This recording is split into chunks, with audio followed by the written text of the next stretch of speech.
Madam ಹುಡುಗಿ block ಮಾಡ್ಯಾರ.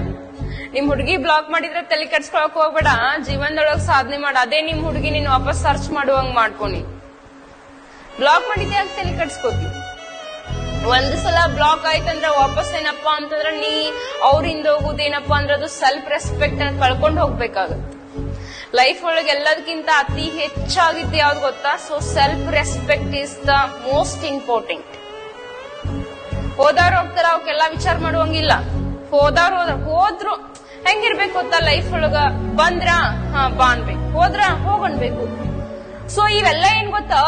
ಅನಿರೀಕ್ಷಿತ ನಿರೋಗಳಿವು.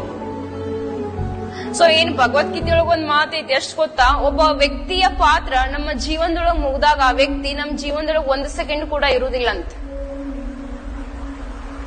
ಅರ್ಥ ಆಯ್ತಾ? ಸೊ ಇಲ್ಲಿ ನಮ್ಮ ಜೀವನನೇ ಶಾಶ್ವತ ಅಲ್ಲ ಅಂತಂದ್ರೆ ಇನ್ನ ಜೀವನದೊಳಗ್ ಬರುವಂತ ವ್ಯಕ್ತಿಗಳು ಶಾಶ್ವತ ಆಗ್ತಾರ? ಆಗಕ್ ಸಾಧ್ಯ ಇಲ್ಲ.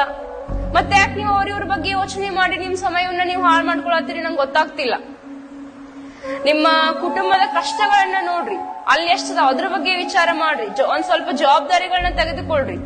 ಅದು ಬಿಟ್ಟು ಆಕಿ ಬ್ಲಾಕ್ ಮಾಡಾಳ, ಆಕಿ ಬಿಟ್ಟು ಹೋದ್ಲು, ಇವೆಲ್ಲ it's waste of A time. ಈ ವಯಸ್ಸೇನ್ ಗೊತ್ತಾ ಇದು? ಸೊ ಒಂಥರ ಕಲರ್ಫುಲ್ ವರ್ಲ್ಡ್ ಇದು. ಹಾಳು ಮಾಡ್ಕೊಳಕ್ ಹೋಗ್ಬೇಡ್ರಿ.